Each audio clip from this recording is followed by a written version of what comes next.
Hello dear students, कल हमारा lecture 1 हो चुका है फोटोसिंथेसिस इन हायर प्लांट्स का। आज हम देखने वाले हैं आगे के टॉपिक्स। उससे पहले मैं आप लोगों को यह बताना चाहूँगी कि अगर आप लोगों को कोई भी टॉपिक पर वीडियो चाहिए या फिर कोई ट्रिक्स एंड टिप्स चाहिए तो आप कमेंट सेक्शन में कमेंट कर सकते हो, जिससे हमें ईजी हो जाएगा कि आप लोगों को कौन सी चीज़ की नीड है, उस हिसाब से हम आपको कंटेंट देंगे।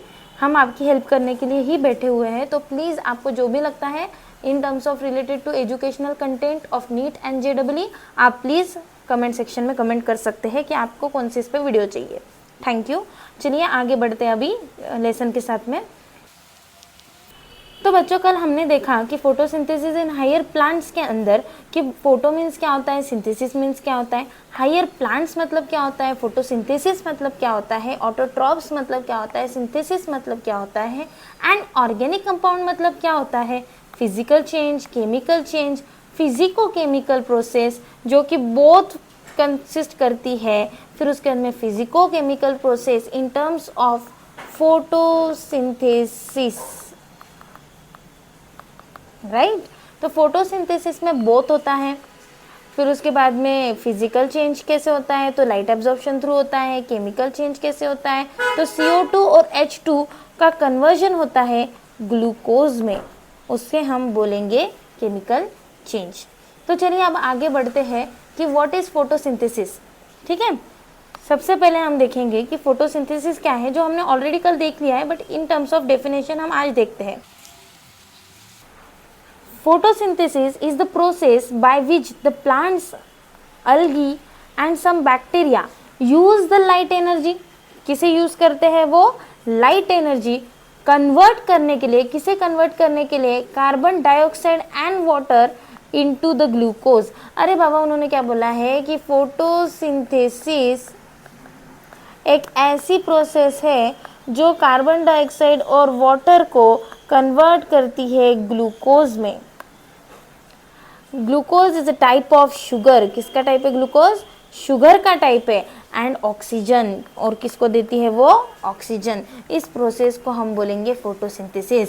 अब फोटोसिंथेसिस को अगर करना है, एक प्लांट को अगर फोटोसिंथेसिस करना है, एक अलगी को या बैक्टीरिया को फोटोसिंथेसिस करना है, तो उसे क्या क्या चीज़ें रिक्वायर्ड होती है, तो चलिए देखते हैं। उसे सबसे पहले रिक्वायर्ड होता है लाइट एनर्जी, जो उसे मिलता है सन के द्वारा। लाइट एनर्जी उसे कहाँ से मिलता है, सन के थ्रू। कार्बन डाइऑक्साइड उसे कहाँ से मिलता है, एटमॉस्फेयर के थ्रू। एटमॉस्फेयर से उन्हें क्या मिलता है, कार्बन डाइऑक्साइड। तो भाई हमें क्या क्या मिल गया, लाइट एनर्जी, कार्बन डाइऑक्साइड। अब क्या बचा, वाटर। तो वाटर कहाँ से एब्जॉर्ब होगा, एक प्लांट जो है, एक प्लांट जो है वो वाटर को कहाँ से एब्जॉर्ब करेगा बेटा, वो एब्जॉर्ब करेगा रूट से, और वो रूट से एब्जॉर्ब करने के बाद में सारे प्लांट के पार्ट पे जाएगा, राइट। तो water is absorb from soil, और रूट कहाँ से एब्जॉर्ब करता है, सॉइल से एब्जॉर्ब करता है। तो हमें क्या क्या मिल गया है, चलो ध्यान से देखेंगे, एकदम ध्यान से देखेंगे। हमें लाइट एनर्जी मिली है सन से, कार्बन डाइऑक्साइड मिला है एटमॉस्फेयर से, वाटर मिला है सॉइल से। तो हमें ये तीन चीज़ें जो है ये एसेंशियल है। क्या है, एसेंशियल है, रिक्वायर है। क्या है, रिक्वायर्ड है। समझ में आया, for what, for photosynthesis, for what, photosynthesis. अब हम देखेंगे कि ये फोटोसिंथेसिस, ठीक है, ये चीज़ें उसे लगती है, बट फोटोसिंथेसिस होने के बाद हमें मिलता क्या है, फोटोसिंथेसिस इतना इंपॉर्टेंट क्यों है। तो भाई साहब, फोटोसिंथेसिस इसलिए इंपॉर्टेंट है क्योंकि ग्लूकोज मिलता है, और ग्लूकोज का फॉर्मूला क्या है, C6H12O6।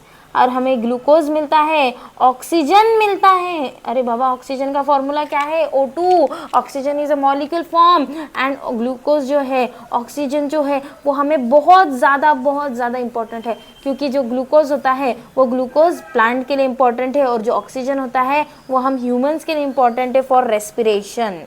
किसके लिए इंपॉर्टेंट है, फॉर रेस्पिरेशन। तो देखिए, glucose is a type of sugar. Glucose क्या है, एक टाइप ऑफ शुगर है, और ग्लूकोज सर्व क्या करता है, तो as a food for the plant. मैंने आपको बताया कि ग्लूकोज प्लांट के लिए इंपॉर्टेंट है, या ऑक्सीजन हमारे लिए इंपॉर्टेंट है। तो वैसे ही जो ग्लूकोज होता है वो ग्लूकोज एक फूड होता है, एक प्लांट के लिए फूड होता है, प्लांट के लिए। और ऑक्सीजन जो होता है वो ऑक्सीजन एटमॉस्फेयर में रिलीज होता है। क्या होता है, रिलीज होता है, और वो रिलीज किस थ्रू होता है, तो बाय प्रोडक्ट बोलकर वो रिलीज होता है। मतलब कि एक प्लांट जो है वो प्लांट क्या करेगा, ऑक्सीजन को रिलीज करेगा, और एक ह्यूमन क्या करेगा, ऑक्सीजन को इनहेल करेगा। मतलब हमारा रेस्पिरेशन जो है वो ऑक्सीजन पर डिपेंड है। तो हमें ये चीज़ समझ में आई आज कि ठीक है कि बाबा ये जो हमारा फोटोसिंथेसिस है, तो प्लांट को क्या क्या चीज़ें रिक्वायर्ड होती है, तो light energy, carbon dioxide, water, but plant हमें देता क्या है, तो glucose and oxygen. Glucose important होता है हमारे प्लांट्स के लिए, और ऑक्सीजन इंपॉर्टेंट होता है फॉर एनिमल्स, या फिर हम सब के लिए, लिविंग ऑर्गेनिज्म के लिए। समझ में आया आप सभी को? तो चलिए अब आगे देखते हैं। नेक्स्ट टॉपिक हमारा शुरू हो रहा है, photosynthesis is very important. Okay, ये तो हम सबको पता है कि फोटोसिंथेसिस क्यों इंपॉर्टेंट है, क्योंकि अभी हमने देखा ना कि फोटोसिंथेसिस हमें ऑक्सीजन और ग्लूकोज देता है, बट फोटोसिंथेसिस के दो मेन इंपॉर्टेंट है जिसके ऊपर पीवाईक्यू आता है। ये बात याद रखना कि फोटोसिंथेसिस के ये लाइंस के ऊपर, या एनसीईआरटी के डायरेक्ट लाइंस है, ये जो लाइंस है इसके ऊपर पीवाईक्यू जरूर जरूर जरूर आ चुका है। Photosynthesis is very important due to two reasons, main two reasons की वजह से फोटोसिंथेसिस बहुत इंपॉर्टेंट होता है। It is important as it is primary source of food for on earth. क्या है भाई? प्राइमरी सोर्स है। क्यों प्राइमरी सोर्स है? फूड का प्राइमरी सोर्स है। कहाँ सोर्स है? अर्थ पे है। तो पूरी अर्थ पर अगर देखा जाए तो फूड का प्राइमरी, सबसे इंपॉर्टेंट, सबसे पहला सोर्स कौन है, तो वो है प्लांट, वो है प्लांट। अब आपको समझ में आया कि it is important as it is the primary source of food on earth. अब हम देखेंगे कि फोटोसिंथेसिस सेकंड रिस्पॉन्सिबल क्या है और क्यों इम्पॉर्टेंट है। It is responsible for the release of oxygen into the atmosphere by green plants. मैंने अभी थोड़ी देर पहले ही बताया आपको कि जो हमारा फोटोसिंथेसिस है वो फोटोसिंथेसिस प्रोसेस के वजह से जो ग्रीन प्लांट्स है, वो ग्रीन प्लांट्स क्या करता है, ऑक्सीजन को रिलीज करता है एटमॉस्फेयर में। ऑक्सीजन को कहाँ रिलीज करता है? एटमॉस्फेयर में। समझ में आया? तो एक चीज़ कि भाई ये प्राइमरी सोर्स है। काय का प्राइमरी सोर्स है? फूड का प्राइमरी सोर्स है। सेकेंड चीज़ इंपॉर्टेंट क्या समझ में आई हमें कि भाई ये ऑक्सीजन रिलीज करता है। ये क्या करता है? ऑक्सीजन रिलीज करता है। अब ऑक्सीजन कहाँ रिलीज करता है? तो एटमॉस्फेयर में रिलीज करता है। तो ये दो चीज़ों के वजह से photosynthesis is very important. Okay, और इस पर पीवाईक्यू आ चुका है, तो आप बिल्कुल ये चीज़ निगलेक्ट मत कीजिए। इजी भी लग रहा होगा तो भी याद रखना कि ये दो पॉइंट्स बहुत ज़्यादा इम्पोर्टेंट है। तो चलिए आगे देखते हैं। अब ये जो चैप्टर है ना, ये चैप्टर के अंदर कुछ अलग अलग टाइप के एक्सपेरिमेंट्स है जो एनसीईआरटी में एक तो आपको एक दो लाइन के दिए हुए हैं, या फिर कुछ कुछ एक्सपेरिमेंट्स है जो दिए हुए हैं पूरे। ठीक है, तो जो एक दो लाइन के एक्सपेरिमेंट्स भी है या फिर जो एक्सपेरिमेंट्स पूरे भी दिए हुए हैं, वो सारे एक्सपेरिमेंट्स हम आज आपके सामने देंगे। ओके, तो चलिए ध्यान दीजिए। पहला एक्सपेरिमेंट हमारा है वेरीगेटेड लीफ का एक्सपेरिमेंट। किसका एक्सपेरिमेंट है? वेरीगेटेड लीफ का। आप लोगों को क्या पता है कि वेरीगेटेड लीफ मतलब क्या होता है? What do you mean by variegated leaf? Do you know anything about the variegated leaf? अरे बाबा, वेरीगेटेड लीफ ऐसा लीफ होता है, जो लीफ अगर आपने देखा होगा, देखो कोई कोई झाड़ पे ऐसा होता है कि वो पूरा पूरा जो लीफ है वो ग्रीन होता है, बट कुछ कुछ प्लांट्स पे ऐसा होता है कि जिनका कुछ कुछ पार्ट वाइट होता है और बाकी का जो पार्ट होता है वो ग्रीन होता है, राइट? तो ये जो वाइट पार्ट्स होते हैं, वाइट पोर्शंस होते हैं, वो होते हैं हमारे येलोइश पोर्शंस, जो वेरीगेटेड लीफ बोले जाते हैं। ऐसे लीव्स को हम क्या बोलते हैं? Variegated leaf. ओके, अब जो वेरीगेटेड लीफ है, वो वेरीगेटेड लीफ का पूरा एक्सपेरिमेंट आज हम आपके सामने समझने वाले हैं। The variegated leaf experiment is performed to demonstrate the chlorophyll is essential for photosynthesis। एक चीज़ याद रखिए, ये चीज़ बहुत ज़्यादा इंपॉर्टेंट लाइन है ये, कि भाई वेरीगेटेड लीफ का एक्सपेरिमेंट हमने क्यों किया है, क्यों परफॉर्म किया है? क्योंकि वो डेमोन्स्ट्रेट किया जाता है, वो परफॉर्म इसलिए किया जाता है क्योंकि chlorophyll is essential for photosynthesis. ये हमें प्रूव करना है। क्या प्रूव करना है?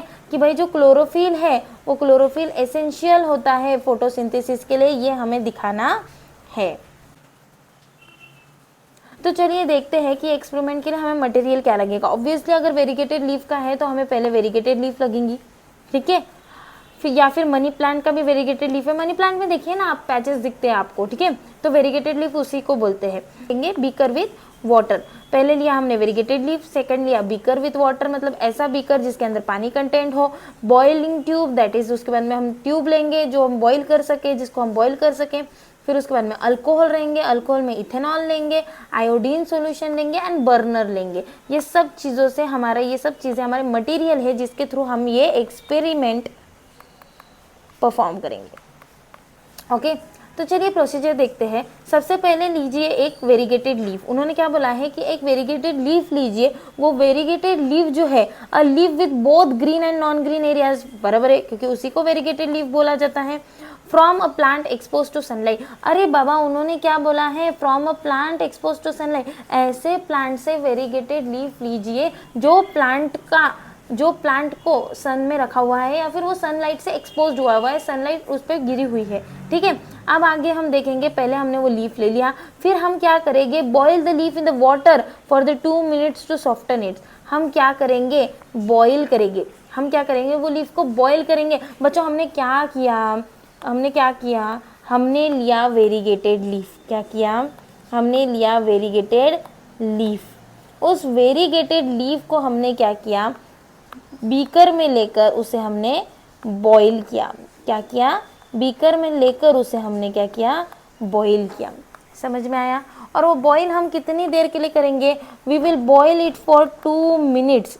और ये हम बॉइलिंग क्यों करेंगे, ताकि वो हमारा जो लीफ है सॉफ्ट हो जाए। समझ में आया आप सभी को। हमने क्या किया, वो लीफ लिया, वेरीगेटेड लीफ लिया, उसे हमने सनलाइट, ऐसा लीफ लिया जो सनलाइट में एक्सपोज्ड हो, वो लीफ को हमने बॉईल किया एक बीकर में और वाटर में, और बॉईल करने के बाद उसको 2 मिनट तक हमने बॉईल करने के बाद उसको सॉफ्टन किया है। समझ गया, मतलब वो बॉईल करने की वजह से सॉफ्ट हो गया। ओके, फिर transfer the leaf to the boiling tube containing the alcohol. अब उन्होंने क्या बोला है कि भाई अब यही जो लीफ हमारी बॉईल हो चुकी है ना, तो उसे क्या करिए, उसे बॉइलिंग ट्यूब में डालिए। कहाँ डालिए, बॉइलिंग ट्यूब में डालिए। और हमने अब क्या किया है, उसे बॉइलिंग ट्यूब में डाल दिया।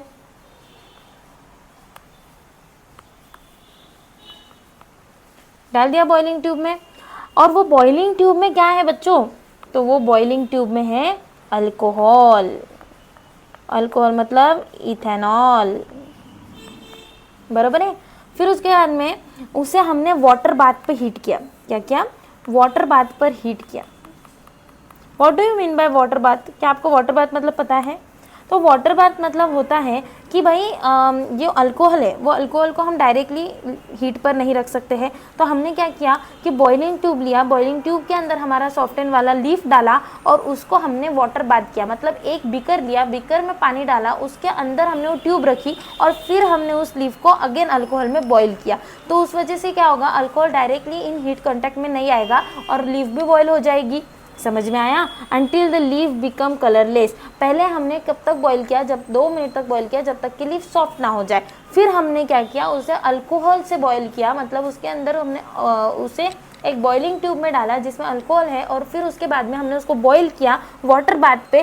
क्यों बॉईल किया, ताकि वो कलरलेस हो जाए। अब कलरलेस हो जाएगा मतलब क्या होगा, उसके अंदर का जो क्लोरोफिल है वो सब रिमूव हो जाएगा। हमने बचपन से पढ़ा हुआ है कि एक लीफ के अंदर अगर ग्रीन कलर आ रहा है तो वो ग्रीन कलर किसके वजह से आ रहा है, तो वो क्लोरोफिल की वजह से आ रहा है। तो क्लोरोफिल नहीं होना चाहिए, वो कलरलेस होना चाहिए लीफ, इसीलिए हमने उसे अल्कोहल में बाथ किया या फिर अल्कोहल में उसको बॉईल किया। ओके, फिर उसके बाद में wash the leaf in the warm water to soften it. Again हमने क्या किया कि जो वार्म वाटर था, वो वार्म वाटर से हमने वो लीफ को वॉश आउट किया। वॉश आउट करने के बाद में आयोडीन सॉल्यूशन लिया। अरे बाबा मुझे बताओ, ये तुमने बचपन से सीखा होगा कि हम आयोडीन सॉल्यूशन का क्या करते हैं। तो हमारा जो आयोडीन सॉल्यूशन होता है, तो वो iodine solution is used for testing starch. Iodine solution क्यों यूज़ होता है, ताकि हमें पता चले कि वो जो सब्सटेंस जिसे हम टेस्ट करने वाले हैं, जिसे हम देखने वाले कि उसके अंदर स्टार्च है या नहीं है।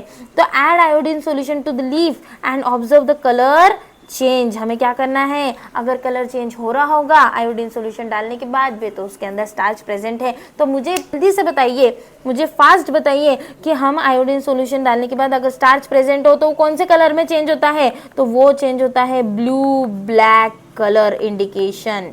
वो कौन सा देता है, ब्लू ब्लैक कलर का इंडिकेशन देता है, वो शो करता है ब्लू ब्लैक कलर को। राइट, आप सभी को इतना समझ में आया? पक्का पक्का 100%। तो चलिए आगे बढ़ते हैं।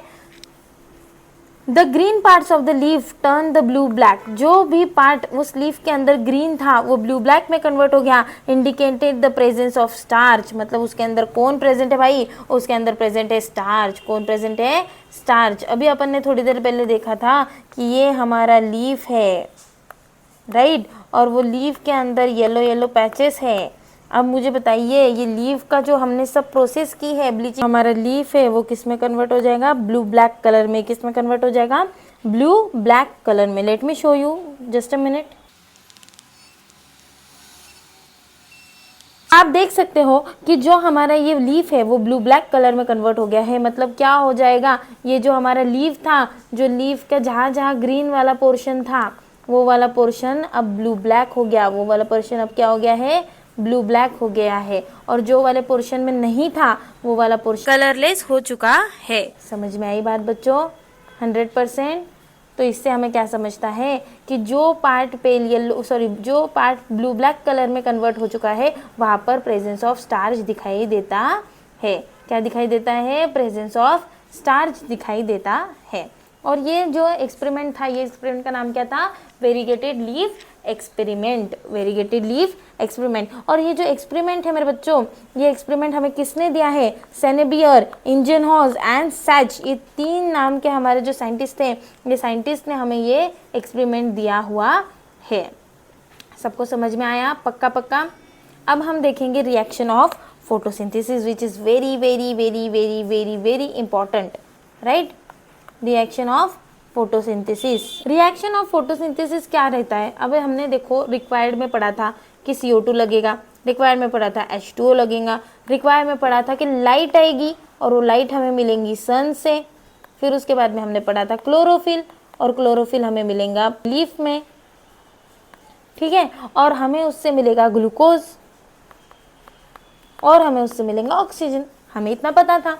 तो एक चीज़ हमेशा ध्यान रखना बच्चों कि जो CO2 है वो हमें मिल गया है एटमॉस्फेयर से, जो H2O है वो मिल गया सॉइल से, और जो लाइट है वो मिल गया सन से, जो क्लोरोफिल है वो मिल गया लीफ से, और जो ग्लूकोज है उसका formation as a by product, oxygen उसका by product as a formation हो चुका है।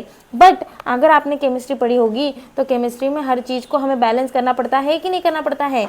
तो इसलिए हम करेंगे कि भाई 6CO2 + 12H2O glucose, that is glucose formula is C6H12O6 + O2 that is 6O2 and 6H2O। तो ये चीज़ से हमें क्या समझ में आ रहा है कि ये रिएक्शन जो है, ये रिएक्शन हमारी फोटोसिंथेसिस की रिएक्शन है। कहीं कहीं क्या होता है, ये फोटोसिंथेसिस की जो हमारी ये होती है, क्या बोलते हैं, रिएक्शन होती है, वो रिएक्शन 2 प्रकार से लिखी जाती है। मतलब उसका जो बाय प्रोडक्ट होता है वो 2 प्रकार से होता है। अब इसके अंदर अगर आप देख सकते हो तो बाय प्रोडक्ट 3 है, एक हमारा ग्लूकोज, एक हमारा वाटर और एक हमारा ऑक्सीजन। इधर देख सकते हो आप कि इसमें सिर्फ और सिर्फ ग्लूकोज एंड ऑक्सीजन है। बट ऐसा क्यों? क्योंकि बेटा एक चीज़ हमेशा ध्यान रखिए कि जो फोटोसिंथेसिस रिएक्शन होती है, वो फोटोसिंथेसिस रिएक्शन के अंदर कभी कभी water as reactant as well as product भी दिखाया जाता है। रिएक्टेंट भी और प्रोडक्ट भी। भाई क्या होता है, जो हमारा H2O है वो ओनली रिएक्टेंट बोलकर यूज होता है, and oxygen as by product बोलकर होता है, glucose as a by product बोलकर होता है। जहाँ वाटर को, जहाँ H2O को रिएक्टेंट भी और प्रोडक्ट भी बोला जाता है वहाँ ऐसी रिएक्शन आएगी, और जहाँ पर वाटर को सिर्फ और सिर्फ रिएक्टेंट में डाला जाता है वहाँ ऐसी रिएक्शन आएगी। आई होप आप सभी को समझ गया होगा, आई होप यू अंडरस्टैंड। ठीक है, आपको कुछ नहीं समझ में आता है तो प्लीज़ कमेंट सेक्शन में बोलिए, मैं आपको डेफिनेटली वो नेक्स्ट वीडियो के टाइम पर एक्सप्लेन करूँगी।